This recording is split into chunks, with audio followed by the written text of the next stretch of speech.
नमस्कार दोस्तों, आप सभी का स्वागत है आपके अपने YouTube चैनल शांति निकेतन में। आज हम कहानी पढ़ेंगे परिंदे, जो कि निर्मल वर्मा जी द्वारा रची गई महत्वपूर्ण कहानी है।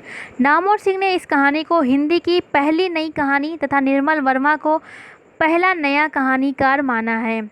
इसके साथ ही आइए इस कहानी का हम प्रकाशन वर्ष देखते हैं। 1957 ईस्वी में प्रकाशित हुई। अमृत राय ने इसे हंस पत्रिका में प्रकाशित किया था। यह परिंदे नामक कहानी संग्रह में संकलित है। इस कहानी में नायिका लतिका के अकेलेपन को दिखाया गया है।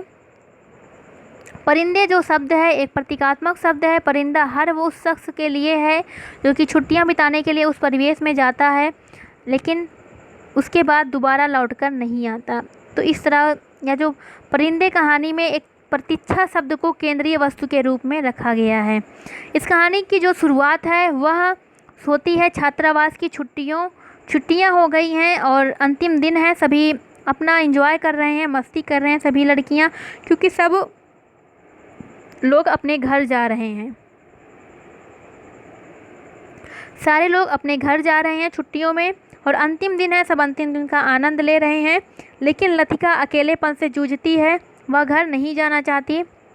वह हमेशा यही बहाना कर लेती है कि इस छोटे से हिल स्टेशन की स्नोफॉल उसे बहुत पसंद है, इसीलिए वह घर नहीं जाती ताकि कोई लोग उसे कुछ कहे ना। इस वजह से इस तरह लतिका की जो अकेलेपन को दिखाया गया है। पात्र में अगर हम देखें तो लतिका है, छात्रावास की वार्डन है, केंद्रीय पात्र है इस कहानी की। मेजर गिरीश नेगी हैं जो कि लतिका के पूर्व प्रेमी हैं। इनकी मृत्यु हो गई है। कुमाऊं रेजिमेंट में कैप्टन पद पर थे। सुधा और जूली हैं जो कि छात्रावास की छात्राएं हैं। करीमुद्दीन है जो कि हॉस्टल का नौकर है, बहुत ही बेहद किस्म का आलसी किस्म का इंसान है। मिस्टर ह्यूवर्ट हैं जो कि लतिका को पसंद करते हैं और संगीत के शिक्षक हैं। इसके साथ ही साथ डॉक्टर मुखर्जी हैं जो कि लतिका को समय समय पर मार्गदर्शन दिया करते हैं।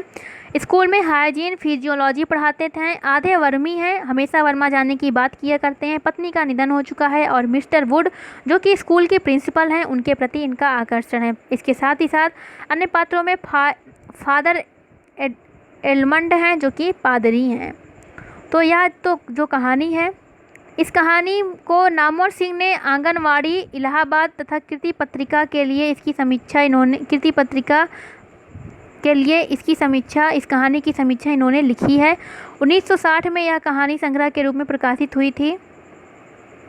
इस कहानी में जीवन की गहरी समझ एवं कला का कठोर अनुशासन देखने को मिलता है। इसके साथ ही साथ यह जो कहानी है इसमें अकेलेपन के जीवन एवं अकेलेपन से जूझते हुए तथा कई परेशानियों का जिक्र करते हुए इंसान के बारे में, लतिका के बारे में दिखाया गया है। यही कारण है कि इसका नाम परिंदे रखा गया। जिस प्रकार परिंदा अकेले भ्रमण करता है, उसी प्रकार नायिका लतिका अकेलेपन से जूझ रही हैं। नायिका के इर्द गिर्द पूरी कहानी घूमती है, जो कि अतीत को न भूल पाने की वजह से बहुत चिंतित और बेहद दुखी हैं और वो अकेले ही रहना चाहती हैं। इस कहानी में नियतिवादी दर्शन का वर्णन हमें देखने को मिलता है।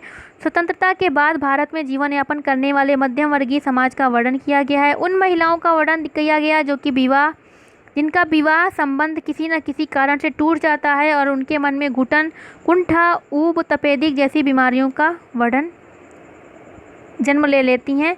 तो इस तरह उन्होंने उन महिलाओं के संदर्भ में इस कहानी में बताया गया है जो कि अपने पहले रिश्ते के टूट जाने के कारण से बहुत ही दुखी पूर्वक जीवन व्यतीत करती हैं। इस कहानी में प्रतियोगी परीक्षा में ओवर एज हो चुके नवयुवकों द्वारा समीक्षा एवं फिल्म रिव्यू लिखकर अपने सपनों को साकार करते हुए दिखाया गया है। इसमें बेरोजगारी की समस्या को भी रेखांकित किया गया। प्रेम परक कहानी होने के बावजूद भी मानव नियत की व्यापक कहानी बन जाती है। परिंदे कहानी में रूसी कथाकार एंतो चेखव की कहानियों का प्रभाव पड़ा हुआ दिखता है। भावुकता, निराशा एवं एक रास्ता का वर्णन इस कहानी में हमें जगह जगह दिख जाता है। यह कहानी प्रेम कहानी न होकर जीवन की समस्याओं से जुड़ी हुई कहानी प्रतीत होती है। इसमें चरित्र और वातावरण कथानक का रेखांकन कलात्मक ढंग से किया गया है। यह जो कहानी है इसमें निर्मल वर्मा ने प्रकृति के रमणीय सौंदर्य को भी आधार बनाया है, विशेषकर चीड़ के वृक्षों एवं पहाड़ों के संदर्भ में। इसके साथ ही साथ कहानी में संगीत को भी महत्व दिया गया, पर यह संगीत केवल रागधर्मी संगीत न होकर जीवन की समस्याओं को भी सुलझाने का कार्य करता है। कहानी में जीवन की गहरी समझ एवं कला का कठोर अनुशासन देखने को मिलता है। प्रभान्वित प्रधान है यह कहानी।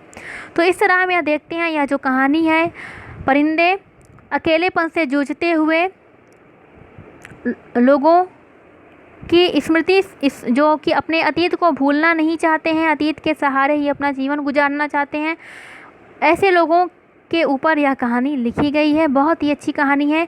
इसकी यह पूरी जो कहानी है, इस यह डिस्क्रिप्शन बॉक्स में इसकी लिंक दे दी जाएगी, आप वहां से कहानी पढ़ लीजिएगा। यहाँ पर हमने जो भी इम्पोर्टेंट है परीक्षा के दृष्टिकोण से, उन्हीं सभी बिंदुओं को हमने बताया है। आप कमेंट करके ज़रूर बताएं कि आपको कहानी कैसी लगी। अगर आप नए हैं और चैनल को सब्सक्राइब नहीं किए हैं तो प्लीज़ सब्सक्राइब कर लीजिए, लाइक करिए और जितना हो सके प्लीज़ शेयर करें। इस तरह यह थी यूजीसी नेट हिंदी में जितनी भी कहानियाँ लगी हुई थी, हमने पूरी कहानियों को पढ़ लिया है। अब हम अगले वीडियो के साथ उपस्थित होंगे, तब तक के लिए आपसे धन्यवाद।